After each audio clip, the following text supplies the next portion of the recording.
And just say a big thank you and welcome to everyone who is joining us today. My name is Samantha Bowers. I'm the consultant for continuing education at the State Library of Iowa. And our special guest star today is Cathy Pescincki from the Shawano County Library in Wisconsin. And I am pleased also to have Janae Jackson-Doring with us today, who was originally supposed to be on the road heading to Cherokee, but it turns out that winter is not quite done with Northwest Iowa yet. So Janae gets to be with us today, but not in Cherokee tomorrow, which is good news for us and bad news for Cherokee. So I am sorry if you were registered for a STEM Fair or Summer Reading Summit later this week in Northwest Iowa. It is such a bummer, but we are thankful to have Janae here today. So Cathy, I will turn it over to you and let you share your screen and get us started. Cathy is here today to talk about teen programming with the Dynamite Dozen, teen and tween programming with the Dynamite Dozen, fun items you might have around your library. So thank you again, Cathy, for being here, and we'll turn it over to you. Fabulous. Thank you so much. Well, first of all, thank you so much for having me. I'm a little frightened to hear that you're getting more winter in Iowa. My hope is it stays in the southern part of the state because we keep getting winter here, and I'm kind of done. Really, really ready to be done with winter. But as she said, I am Cathy Pescincki. I go by she, her, hers, and I am the teen librarian at Shawano County Library. This QR code here will also be at the end of my slides, and it has a link to a page that has links to these slides. It has a link to a PDF of these slides as well, and a PDF of many of the program instructions that you will see of the program instructions that I've done that appear in this presentation. I have a PDF of those plus some other teen programs that I've done that you can go ahead and download those PDFs, upload them. Canva works really well for that, and then adapt them for your use directly in the program. Please feel free to grab those instructions and use them. So first I'll go through a little bit about me and where I am from. I'm going to review some items that I'm going to assume you have on hand. These are basic office library supplies. I will go over the 12 items you need for the programs, aka the Dynamite Dozen. Go through over 50 programs that you can provide with these items. Show you how you can have these programs all assembled, ready to pull off the shelf at the drop of a hat when you get a snow day, you get a rainy summer day, the class shows up that the instructor swore that they emailed you about them coming to the library. You'll have this program where you can grab it off the shelf and plop it down on the table in front of them and let them play. And then I will share links again, like I'll have the QR code and some other things for contact information, slide information, and my Pinterest page, both for the Dynamite Dozen and my overall Pinterest page. I have lots of other team programming out there. And then we should have some time to answer questions as well. So a little bit about me. I have a Bachelor of Science in Land Management and minor in park administration. And so naturally I became a librarian because that's what you do. Truth be told, actually park administration, a lot of it is very similar to library programming. So a lot of the skills I learned there did fit very well for being a librarian. I have, however, been a Jill of all trades my entire career. I have done everything from accounts payable to retail sales. I was a manager of a Main Street program for a while, and it's been really great training ground for becoming a librarian. I have pulled skills from all of that to use in my library life. My itch for being a librarian took off when I volunteered at my daughter's school. She was at a parochial school in Northern Illinois, where we were temporarily marooned for about 6 years. We are now back in Wisconsin. And I volunteered at her school library that was completely disorganized, but I absolutely loved it. I loved starting to put it into order, and I loved having the kids come in and getting books in their hand. We then moved back to Wisconsin, where this position for teen librarian opened up, and I have been here now for a little over 11 years. So my philosophy for teen programming is based on the fact that teens and tweens are told what to do all day, every day. They are given instructions and assignments and told what to be, where to be, when to be there, the rules that they need to follow, their extracurriculars are structured, their schedule is structured. And so my goal is to be as unstructured as possible.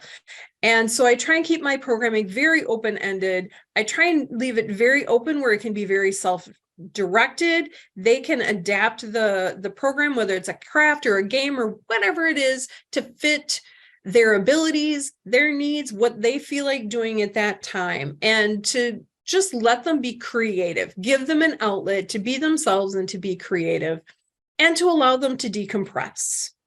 As long as they're remaining safe, I really stay very hands-off and kind of stay in the background and just answer questions if they have questions, but really try and let them have some free reign and have some creative space to themselves. So now, Shawano, if you ever do drive over here, your Google Maps will tell you that it is Shawano, but we pronounce it as Shawano here. Our town is about 10,000 people, and we are about 45 minutes due west of the still frozen tundra of Lambeau Field. I can make it from my door to Lambeau Field in about 45 minutes, an hour if it's game day. We do have a consolidated system, so a consolidated county system. So we have 6 libraries in our system, the main library, and then 5 branch libraries. 4 of the branch libraries are to the western side of our county and are about a half an hour from our main branch. And then we have 1 to the east that's about 5 to 7 miles away. When we put all this together, we have a service area of about 42,000 people. We do have a fair amount of staff here. We have about 20 staff members here in Shawano, most of whom are part-time, but we generally have 1 to 2 staff members at our branch buildings. Our main industry is manufacturing, but we also do have a strong agriculture component and a lot of recreation and tourism. So some of you may have heard of Shawano Lake. That is the main lake for this area, but we have a lot of lakes in this area. So we have a lot of tourism, which leads to a strong seasonal population and a significant snowbird population. We're actually waiting for probably in the next month, we're going to get one of our favorite patrons back from Texas. She comes back every year and is just so delighted to come see us. We love her. But we have many snowbirds that come back to us in the summer and then head out over the winter. So we are built on Menominee land, which is an Ojibwe term meaning southern part of the southern boundary. So, and they were the southern boundary of the Ojibwe area. The current Menominee Reservation is about 8 miles to our north in Menominee County. So they technically are not part of their county, but they do use our library quite a bit. Shawano is the largest community in the area, so they do come to Shawano quite a bit. We also have the Stockbridge Munsee tribe to our west that are in Shawano County. They are not native to this area. They are originally from the East Coast, but through forced relocations have ended up in Wisconsin and then now more specifically in Shawano County. This is a picture of my teen area. It's about 9 feet by 18 feet. It's a U-shaped. I have very little seating. I have 2 beanbag chairs and I have 2 high tables and seating at those tables for about 6. I have the display on the end cap, as you can see, and then the turnstile there is my new books. And I house young adult fiction and graphic novels and manga in my area. And it is very, very tight. So we'll go over some things that I'm going to assume that you will have on hand. Scissors, markers, any markers. I would recommend if you're using Sharpies, maybe you stay with a dark table or have some kind of covering over the table. They are permanent, as you know, but they will end up all over the table. But other washable markers are fine as well. Stapler, cardboard. Keep those Baker and Taylor boxes, Amazon boxes, all of that. We can use that cardboard for lots of different projects. Tape, any regular adhesive tape is fine. you could use duct tape, masking tape, whatever, but all of these projects can be done with just standard Scotch tape. Paper, some of it just plain old scrap paper if you have that on hand, or any other type of paper. Scrapbook paper is nice to have, but just plain old regular paper works as well. Paper clips, rubber bands, paint, needle and thread, and then glue. And I do recommend having a glue arsenal. All of these projects can be done with plain regular Elmer's glue. That will work fine. Some of the projects will work better with more specific adhesives, and I will talk about that as we go along. I would recommend, if you can, of course, we all like having hot glue. That's sort of the mother of all adhesive. Glue dots are also nice to have on hand. Aleene's tacky glue or Aleene's quick dry glue is one of my favorite glues to work with. And then I'll also keep something on hand like a liquid nail, something like that. E6000 I find to be really having a strong odor, so I don't like having that on hand. We don't have enough ventilation for it, but there's Craft Bond, there's liquid nails. I've used Gorilla Glue in the tube on occasion, things like that. So not so much the super glue version, but more the metal tube version, and those will work really well. And I will point out at different points where some adhesives might work better than others. So now for the Dynamite Dozen. Glass gems. So these are those little round glass gems that people will use for vase fillers. I prefer to use clear, but there are colored ones that are see-through. There are some that are frostier. The frostier ones are going to work as well. So you're definitely going to want clear see-through. They can have some color, but it will sort of affect your end project. You can get these anywhere. Walmart is my favorite source for these. You can also get them through Amazon, and any craft supply store is going to have them. At Walmart, I can usually get about 38 ounces of them, which is about $300 for about $6. Balloons, plain regular party balloons that you can get anywhere. Walmart, Amazon, party goods store, grocery stores will also often have them. And just a regular, usually like 10-inch balloon is what I'm going to use. The only thing I don't recommend is the ones that have confetti in it, because the confetti falls out and it goes all over and it makes a mess. Straws. These are the flexi straws. I really like those. Any of these projects can be done with that. If you're starting out, these are the straws to start out with. I do also like having the smoothie straws available. They are a little bit more expensive, but there's one project in particular, and I will point it out when we get to it, that I find the smoothie straws work a little bit better, but the flexi straws work really well for these projects. You can get a box of 100 for $1 or $2. Socks. These can be those lost socks that we all have a bag full at home. Just tell your employees you need a bag of lost socks. Hopefully they're clean. Hopefully they were found coming out of the laundry, not going into the laundry. But any different kind of socks, toe socks, fuzzy socks, decorated socks, plain socks, any of them can be used. Ping pong balls. And Amazon is far and away my favorite source for this. And through Amazon, you can usually get about 100 of them for about $15 to $18, multicolor. You can also get some at Walmart, some party goods stores, and I don't know about Iowa, but in Wisconsin, we can also get them at our local liquor store. And oh, here my screen is, there we go, craft sticks. And I personally prefer the larger craft sticks for this. And you can get boxes of them. Again, Walmart is a really good source for them. You can get them on Amazon as well. I think it was about $5 for a box of 300 through Walmart. So really inexpensive. Amazon, I've gotten them 500 for about $12. You can use the thinner ones if you want. I just find that for these projects, the thicker ones work a little bit better. Round magnets. Walmart is far and away my favorite source for this. And you can get 52 for about $6.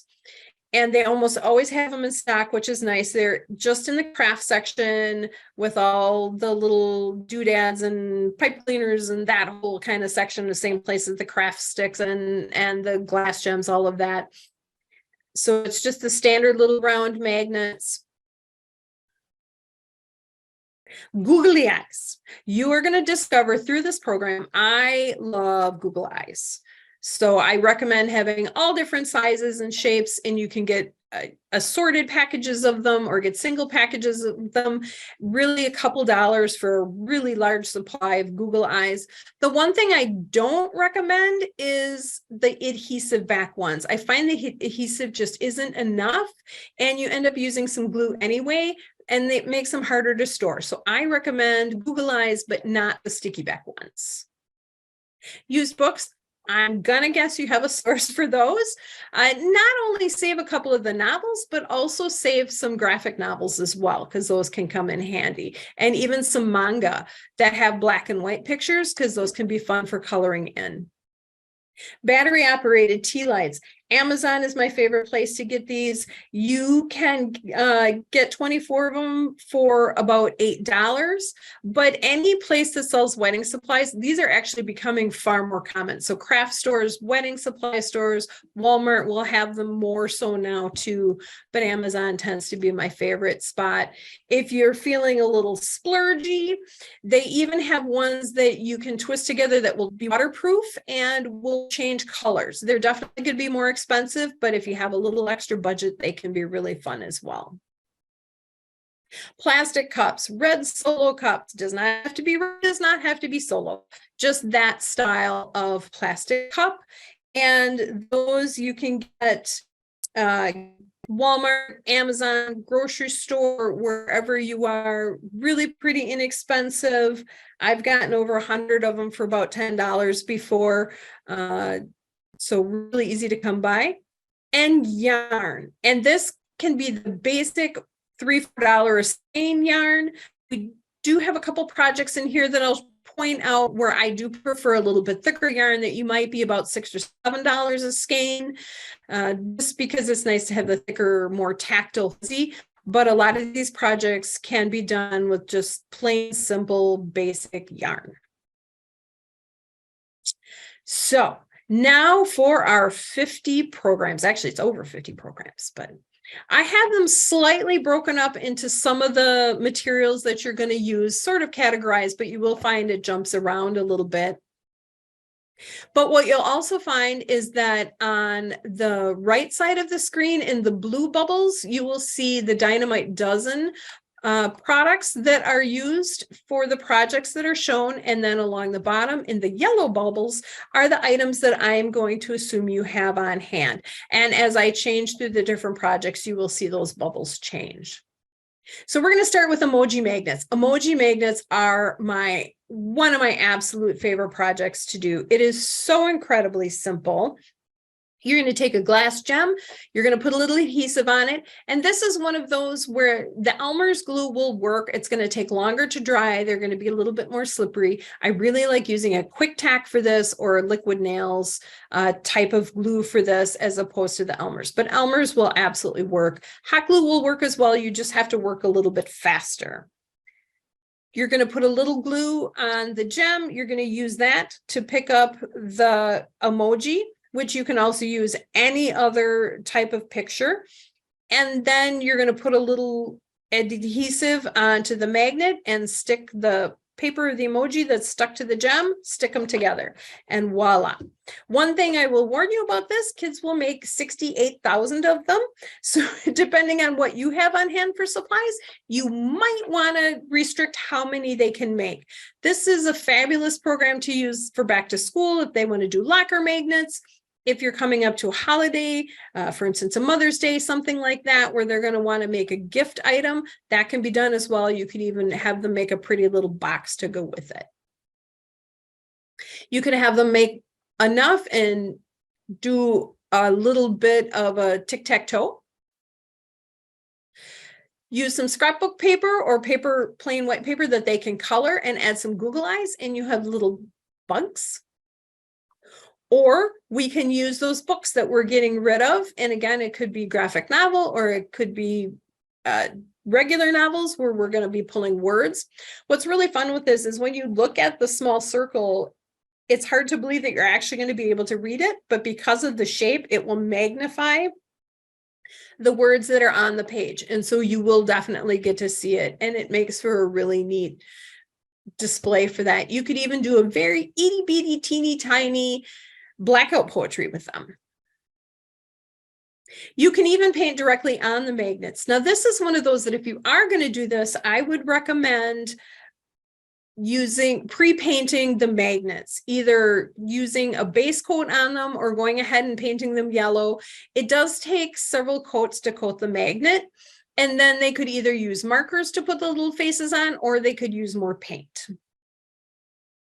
Now, this picture sadly does not do justice to this project. This is magnetic painting. So you're going to put some paint on a piece of paper or a piece of cardboard, put a paper clip in that paint, and then use the magnet below to move the paper clip around to spread the paint around.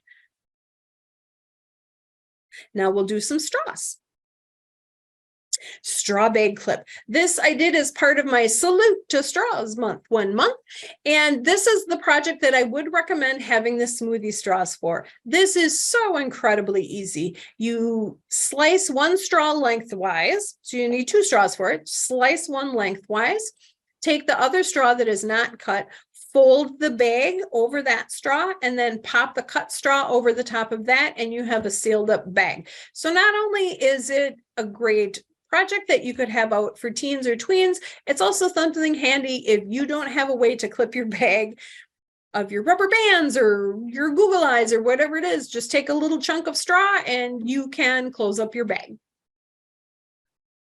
You can tape them together, cut off the bottom, and have a straw flute. This one, the instructions are on Pinterest. This is something that's going to take a little bit more time, but they use the flexible part, and part of the straw actually loops back down through this little inchworm, and so you can articulate it. And it looks really cool. There's a video for it there. It's a really neat little project.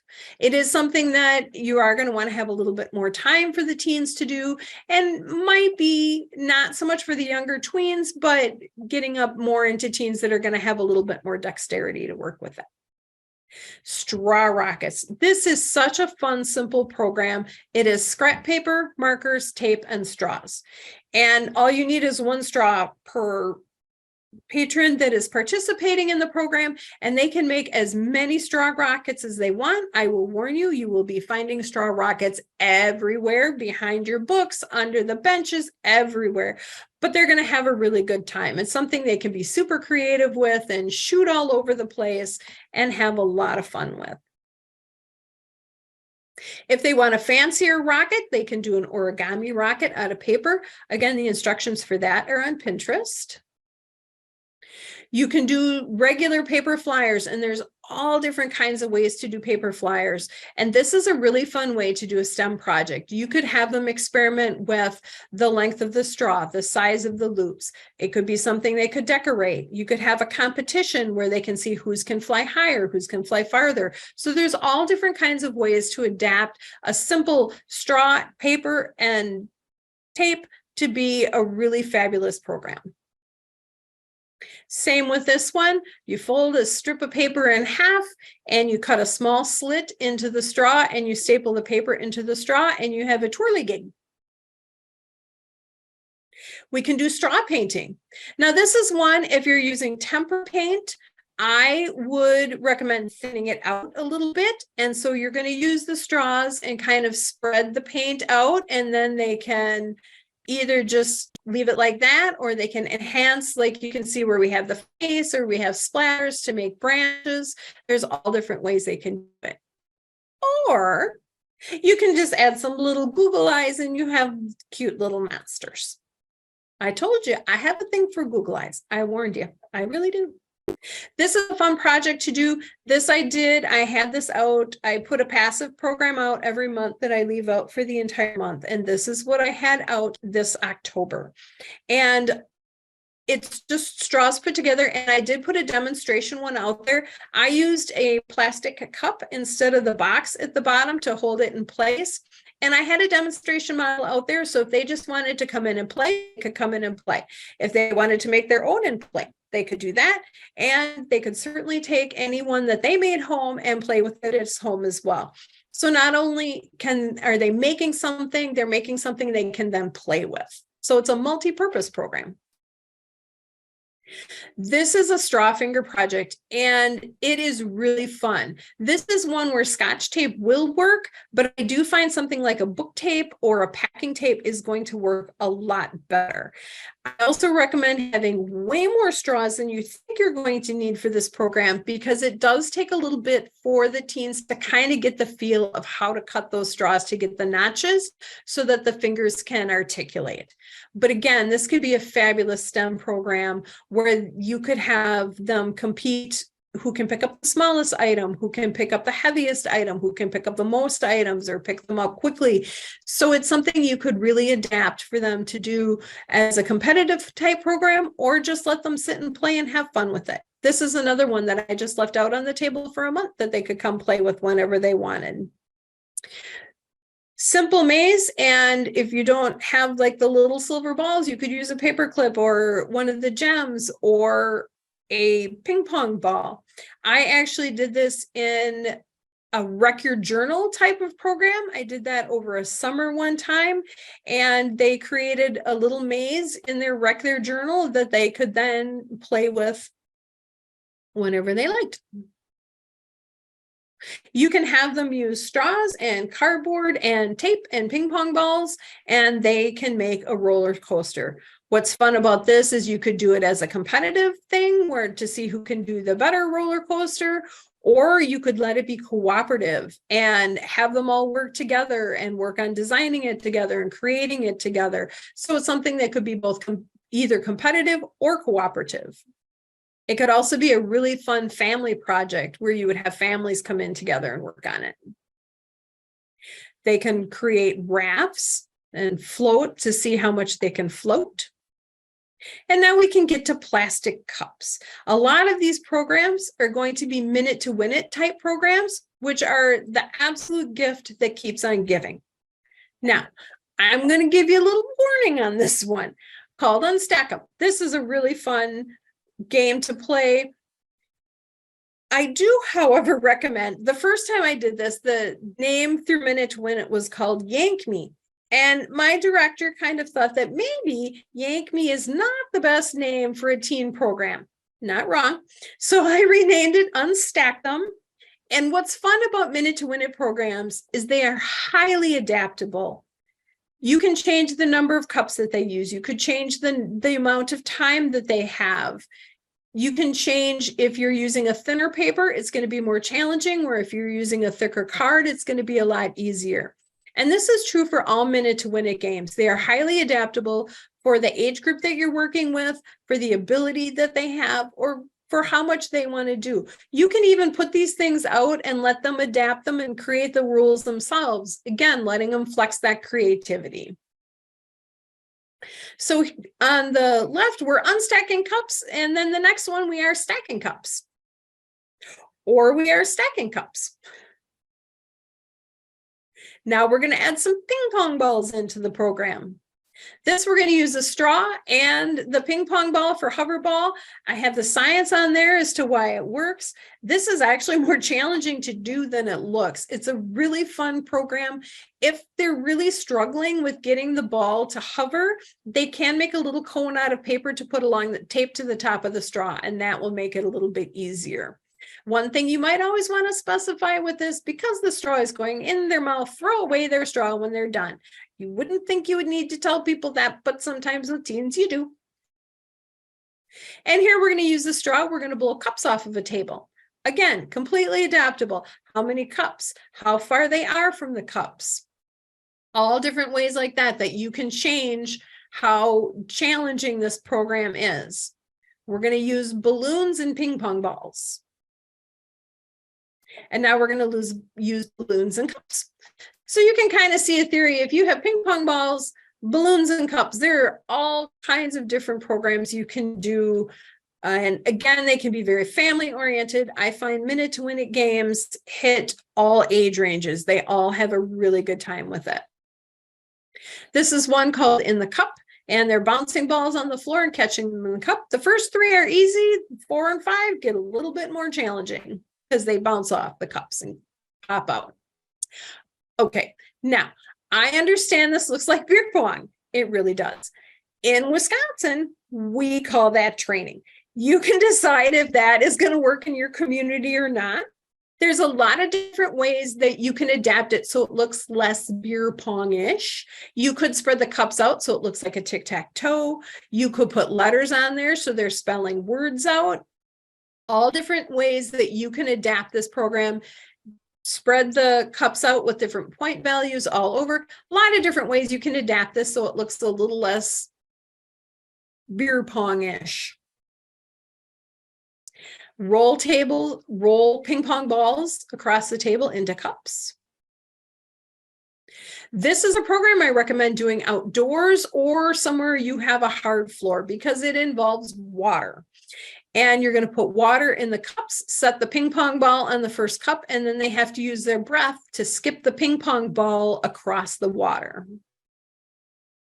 Stuck in the middle, we're just going to start with a ping pong ball between 2 cups, and they have to bounce it and catch it. Again, you set the parameters, how many times, how much time they have to do it. However you want to adjust that, you can. Ping pong ball shooter. So you can shoot ping pong balls with this. You can do marshmallows, although that's best done as a make and take because again, anytime they're shooting things, they will go everywhere. And the ants will find the marshmallows before you do. So if you're doing marshmallows, I would recommend that as a take and make. But little fuzzy pom-pom balls work really well to be shooting out of this. Cut down the sides of a cup and they can do some weaving. Or you can get some yellow or orange solo cups and use the tea lights and they can decorate it up and make little jack-o'-lanterns. If you found green ones, you could even do zombies, any number of different ideas with that.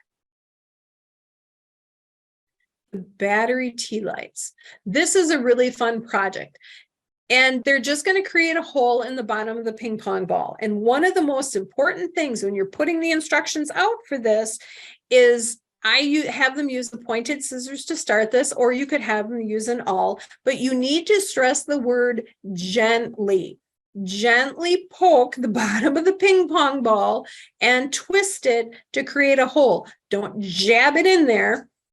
Also, because we are using a fairly pointed object to try and poke a hole in something, I don't necessarily recommend the younger tweens unless you're going to help with this. This is something that's going to be more for teens. Or you can create the holes in it before you put the program out. And you can see there's all different kinds of decorations they can do. If you can only get the white ping pong balls, they could color them orange and make them into jack-o'-lanterns or make them into any of the other things. They could also make snow people. Or you can glue gems and you could even glue an emoji to the gem or other picture or glitter. Might want to be an outside project for the glitter, but you could glue glitter to that and then put it on the light. Another way to do snow people. Do a fancy little cake. Or this is a much fancier project. This is one where the instructions are out on Pinterest as well. I have not done this program yet. I just think it looks super cool. Clearly, you're going to want this for kids who are going to be a little bit more adept at a finer project, finer dexterity, that have a little bit more patience and a little bit more time. I just think it is such a super cool looking project. Now for craft sticks. This is one of my other all-time favorite projects. The Catapult, it's super easy to do. If you need to conserve on how many craft sticks they're going through, you can cut the cross members in half and use half length of those. That cuts down quite a bit on how many craft sticks you're going to go through. And then just any rubber bands you have available, and they can fling anything. They can fling marshmallows, fuzzy pom-poms. I have done little football style rubber ducks that I called Chuck-a-Duck, and I did it over a Thanksgiving break, that when they got frustrated with their football team on Thanksgiving Day, they could chuck-a-duck at the TV as opposed to throwing something else at it. And then when I presented this program one time, someone said, hey, you could use candy pumpkins. And I'm like, well, thank you, because now you just gave me my November program, and they did pumpkin chunkin with the Catapult that they made, and they got a pumpkin to go ahead and catapult, and then a couple extra to eat. They can decorate them up as bookmarks, make a little hockey game, and if you don't have buttons available, it could be one of the glass gems, it could be a ping pong ball, it could be a paper clip. Exploding popsicle sticks. This is a really fun project, and I love the picture for this. That's why I use this picture. But there are other instructions for this out, different videos that you can use. I do recommend videos. It was very helpful for me when I was doing it. And other pictures, and I have those linked on the Pinterest page. I don't like the way they have their instruction pictures, but I did like the rest of the pictures. So that's why that's there. There's also a lot of different ways to do exploding popsicle sticks. This is another way where you're going to have a stack together. You're going to wind them up with a rubber band and another stick and let them go, and they fly all over and make lots of noise, which teens love. Also making noise are these popsicle stick harmonicas. These are really fun to make. It's just a slip of paper in between the two craft sticks. They can decorate them up or leave them plain, whatever they prefer. Normally, I would do a toothpick under the two rubber bands that gives a little spacing to that piece of paper in between. But you could even take another strip of paper and just accordion fold it just to give it a little space between there so that that paper will vibrate. This is one where you maybe want to do towards the end of the day, where they're going to make it and leave, because you will be hearing a lot of popsicle stick harmonicas. It's also good take and make. This is a fun project, and they do have it in a jar, but you could certainly use one of those solo cups. And this one they have make a courage jar where they're going to put motivational quotes. But you could just as easily do this at the beginning of the year and make a memory cup where they can write memories throughout the year on a stick and put that in there. And then they can go through those at the end of the year. They could do it to keep track of books. They can use it as a decision-making chart, because we know how great teens are at making decisions, right? So maybe we help them out a little bit. And they could even work with parents and put chores on the popsicle sticks, and then they can draw out what chore they want to do, or what they want to start for homework, or where they would want to go out for dinner, things like that. You could even possibly put tape over them to make them kind of dry erase, so they could choose how they wanted to make their decision sticks as well. So that way they could write on something new. For instance, if they're trying to decide what movie to go to or something like that, they could be updated for what they're trying to make a decision on. Glue them together and add some string, and they can be a binding for a book. Or we can do weaving. And I've seen a few libraries who have talked about with this all together theme. I don't know if you use the CSLP theme there. We do here. And it's an all-together theme for the summer reading program. And they're doing kind of a community weaving projects where they're going to just put different yarn and fabric and string and other things out. And the teens can just keep adding little pieces to the weaving throughout the summer. So this could be part of that project as well. And if your director happens to be a huge John Bon Jovi fan, like my director is, you cut out a bunch of different pictures of his face and you stick it on a craft stick, and then you all put them up in front of your face at your staff meeting. It's really fun, and you will get a great laugh out of your director. We're still looking for those. She has them hidden, but we swear we're going to find them. So for yarn, again, another fabulous project. I love this. This has very intricate instructions. And this is one of those instructions that I have out there on that PDF that you can adapt for your use if you want to use it. This is one I do really recommend using a thicker, chunkier yarn. It's going to be a little bit easier to work with, and it just has a fabulous tactile feel, especially to use for a fidget toy, for these kids to use as a fidget toy. So this is a finger knit snake, and you go from 2-finger knitting to 4-finger knitting and back to 2. I found for some of the teens that was maybe a little bit challenging. If they just want to do 2-finger knitting, they can kind of make an eel, stick the little Google eyes on him, and he is just absolutely as cute. These are really, really fun to play with. They feel so nice in the hand with that nice fuzzy yarn. And it's something that they could really sit and work with for a while. I did this as a take and make, but it could be easily be done in the library as well. And it's something that, and I have notes for them at the bottom. If they're not happy with the way their snake is turning out, they can unravel and start again. Paperclip bookmarks. This is so easy. It's nothing but a couple threads of yarn that you can fray up, and you add some Google eyes. They add a little pom-pom nose. You can have that or not. They can make as many of these as they want. It's a super inexpensive project, and it's fun and really easy to do. It also can be fun as, you know, if you're doing the all together theme, that they can make some for themselves and to give away to others. A little worry pet. This is another one, because of the tactile kind of fidget of this, for that nice tactile feel, I would recommend a fuzzier yarn, but a regular yarn could work. I even did these as something very similar to this, with some little antenna with hearts on the end for a little love bug one time. So again, it can be highly adapted to be all different things. You could do little zombie pets. You could do any number of different ways to adapt this to a different little fuzzy fidget pet.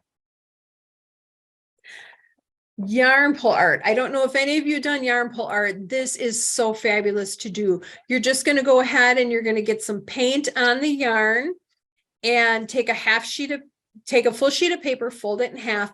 You're going to drape that piece of yarn over in kind of a curly way over the paper, and you can do more than one piece of yarn. Fold it over and pull it out. Or even if they only have the one page, you can just slide it out that way. It's just going to be a little messier because you're going to want to kind of corral the yarn through your fingers. This is really fun in that you can put out a bunch of paint, bunch of yarn, and I like having a paper plate or something like that for them to work with the paint and the yarn on, and just a stack of paper, and let them keep playing with it and experimenting with it and doing all different varieties of colors and shapes and numbers of pieces of yarn, and it can keep them busy for a very long time. This is another one that I did in my Recca Journal program that I did one summer. This looks like a really simple kind of young kids program, but it is really neat, and it is fun again for them to be able to take that and see how they can manipulate the picture to have it do different things when it spins. It's super inexpensive. They can make as many as they want. And so you can just put it out there and let them keep playing and keep making a new one and keep making a new one and trying all different kinds of things and really letting them flex their creativity. This is another I did in Wreck Your Journal, where we're just going to go ahead and make a maze out of yarn. And I had a paper clip for them that they just ran through the maze. Angry Birds isn't quite as fashionable as it used to be, but this could be a really fun combination with a Catapult program.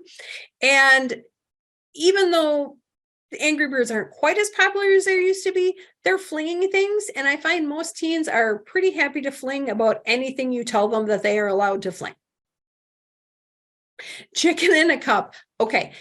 Really recommend either outdoors or as a take and make, because, well, it really works. It sounds like a chicken. And when you do your tester program and you try it out, you're like, oh, that's really cool. That works. But then you're going to have 10 teens and 10 teens making a chicken in a cup, making chicken sounds.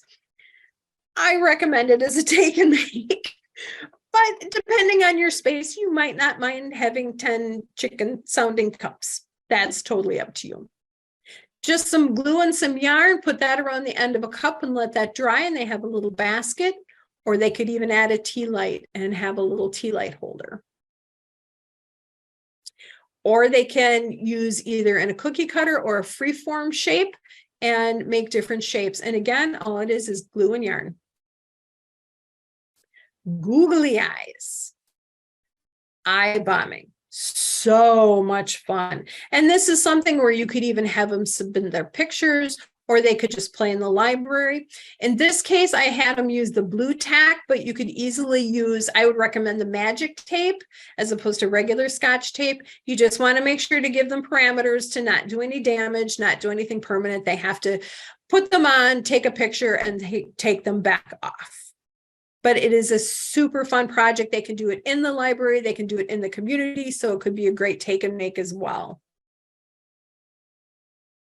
For socks, we can do a little worry pet, a little worry snake.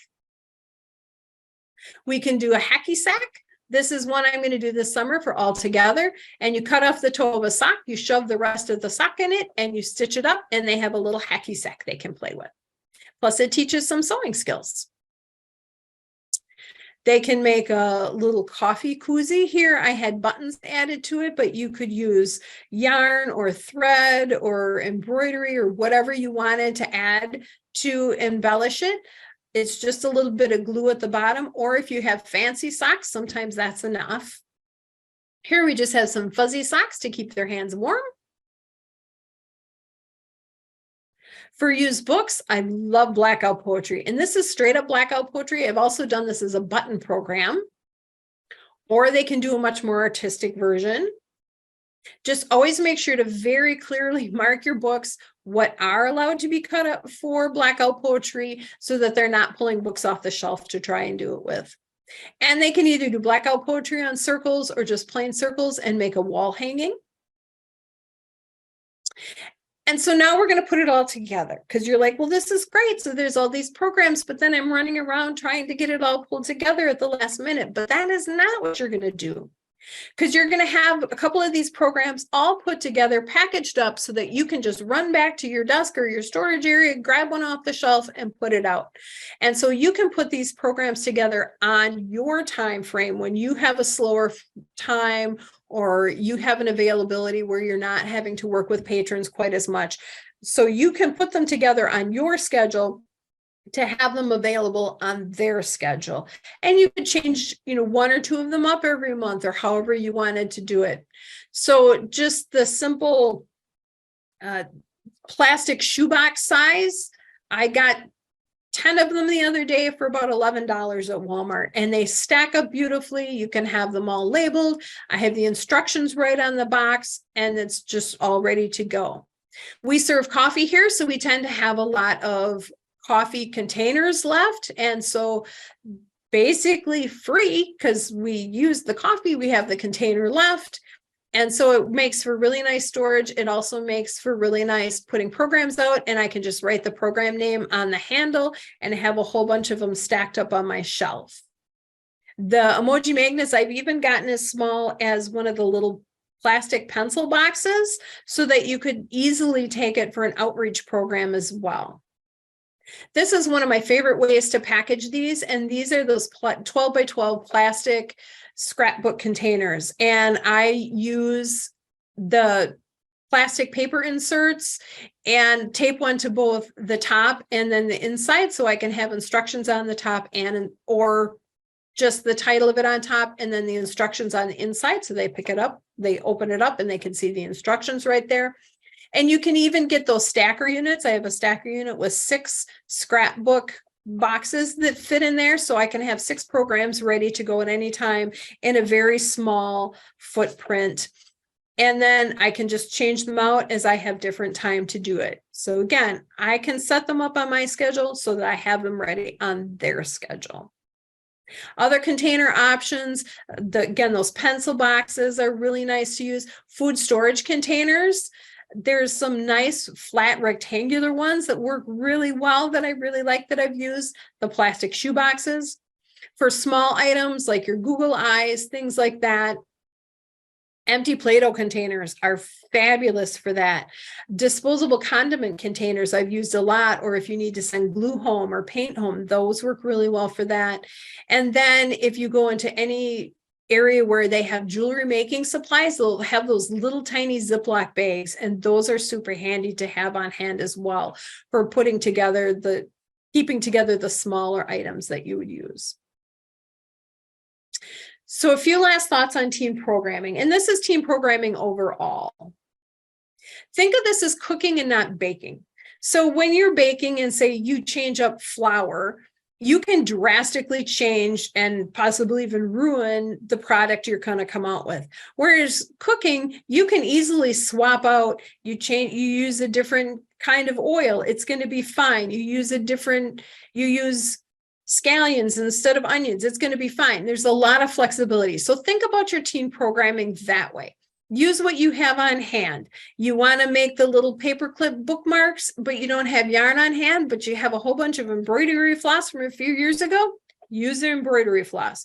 Don't have Google eyes on hand? Fine. Use some paper and markers and they can make their own little eyes. So don't hesitate to be creative with your substitutions or adaptations.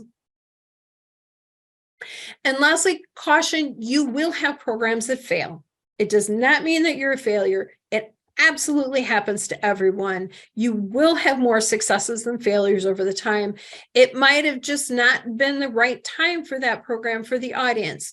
Great thing about working with teens and tweens is our patrons completely roll over every 3 to 5 years. We have a completely new batch of patrons. Try the program again.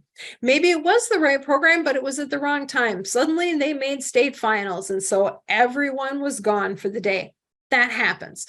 It's not about you. It's just it hit the wrong timing. Don't hesitate to go ahead and try it again. Teens are incredibly elusive. So don't ever feel hurt when you put together a program and they don't show up. So here's my contact information. Again, that QR code that has the contact information, program slides, program instruction, PDFs, all of that. Also my Pinterest information. And then the Pinterest for the Dynamite Dozen is the other QR code as well. So with that, do we have any questions? Janae, why don't you field the questions? Yes, there were a couple. Good. Let me see. Someone asked they would like to know more about the Record Journal program that you have. Can you talk a little bit about that? Yeah, sure. So basically I took ideas from all different kinds of record journal and I rebranded it into calling it a quest journal. And if you go to that QR code with the contact information, I have all the pages that I created for it out there. So you can look. And that was 2021. So it was just when we were coming back, but we needed to do outdoor programming. So each week I had a different set of pages and they could come in and do the pages, or they could pick up the pages and take them with them. So it was a nice hybrid program to be in person that I could do easily outdoors in a covered space, or we could do it as a take and make. And it was all the different kinds of things you're going to see in Record Journal, plus some other creative ideas I came up with. But all the pages are out there, and please feel free to use them, adapt them however you would like. And then I used an arc punch and the discs. So if you've ever seen like Happy Planner, they have the disc. That's the format I used. So that way each week they could just add in the packets that they got. Thank you. And then Emily had a question. She said, are these programs that you just set out for them to work by themselves, or are you there with them for the container programs? Yes, both. So I put out a program every month that is a passive program that they can come in and just do how they want, when they want. And then I also will do some of these where I'm going to be a little bit more involved, where I'm going to have a set time for them to do the program, and I'm going to be working through it with them. It depends a little bit on the difficulty level of the program. Several of them also work as take and makes. So it's kind of a mix, but a lot of these can just be set out and be very passive programming where they can do it when they want to do it, and I don't have to be very involved. Gotcha. And I think Joe asked this question too, and I think you've answered it. Are the instructions to put out with the on your own programs included with what you are sharing? Yes, so you will see that some of them that I had kind of program instructions for, where it looked like I had those program instructions in the presentation I just did, all of those are going to have a PDF that you can download through that contact. I have a PDF with all of those program instructions, like one right after the other, plus some other programs that I've done at other times. I had done another presentation that had some non-Dynamite Dozen programs. So I thought, well, what the heck, we're just going to throw those in too. So yeah, the PDFs for all the ones that I came up with instructions for are out there. But there aren't instructions for every single program I showed today, but all the program instructions I showed are there. Awesome. Thank you. This has been awesome. I think all of us got a lot of great program ideas. I'm looking in the chat right now. Rachel says, I am so wowed right now. Very awesome. impressive. So glad. I think on the count of 3, we should all type our favorite program into the chat. Well, I pull up the slides of what's coming next. Okay, ready? 1, 2, 3, go. Oh yeah, I do love the Harry bookmarks, and catapults are a blast. Oh, Emoji magnets. Oh yeah. The straw rockets cool are art fun. is so fun. I love the little magnets for anyone with a locker, right? Like, and as a parent, I'm even thinking like, great, something you can keep at school and doesn't come to my house. Even better. And it can be photos that they print. It can be photos they cut out of a magazine or a book. It doesn't have to be emojis. It can be anything. It can be even paper that they decorate. That is one where I probably would recommend more Sharpie marker than a water marker, because the glue will kind of dilute it out a little bit. But I've done them with alcohol ink. I've done them with glitter, which I mean, glitter is always a little dicey, but there's so many ways to adapt that program. And the fact that it magnifies the picture is part of what makes it super cool. So fun. Janae, do you want to talk about what we have coming up next? Yes. So Tuesday, April 11th, we will have the whole book approach with the Eric Carle Museum of Picture Book Art. You can register for all these programs on Iowa Learns. Courtney from the Eric Carle Museum will be talking about how to read picture books with children, not just reading just to read. So this will be a very in-depth event, and it will not be recorded, correct, Sam? Or it'll be recorded for 2 weeks. That one, yeah. So we are recording it, and the Eric Carle Museum has agreed we can make the recording available for 2 weeks. So this is one that you may want to prioritize if you're thinking of coming, but catching the recording, maybe a good idea to come live. And the other thing to note is that this one is 90 minutes as opposed to our usual 60 minutes for PopYS Live. So make those plans, make your plans accordingly. Yes. And also, there will be no check it out for March because I'm going to be driving all over the state. Hopefully no snow for these STEM fairs and summer reading summits. However, check it out will return on Tuesday, April 25th from 11 a.m. to noon, and I will have lots more books to share with you guys. I can't wait. I'm excited for it as always. And both of those events you can register at Iowa Learns. And for the next slide, Sam, if you could display that for me. We still have spots open for the summer reading summits. The STEM fairs are full. There is a wait list on Iowa Learns, so if you are still interested in trying to get into the STEM fairs, put your name on for the wait list. But these are the last 3 events that we have for both the STEM fairs and the summer reading summits. We had a good turnout for the first 2 events in Ames and Algona. A lot of ideas were shared, a lot of inspiration. So a lot of the youth librarians got really hands-on, a chance to have hands-on activities, and they got more ideas for summer reading. So consider getting signed up for the STEM fairs and summer reading summits. And that's all I have right now. I love it. Well, I want to say a big thank you to Cathy for her time and these fabulous ideas. I saw someone say,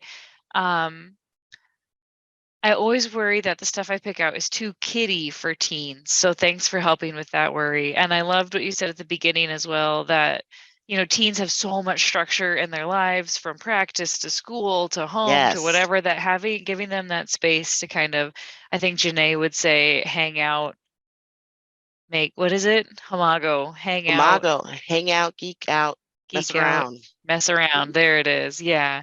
It's such an important thing for us to have in our libraries for those teens. So thanks to Cathy for her time today, and to Janae for being here in Des Moines. But we look forward to seeing you guys next time. Thank you so much. Thank you, Kathy. Bye-bye.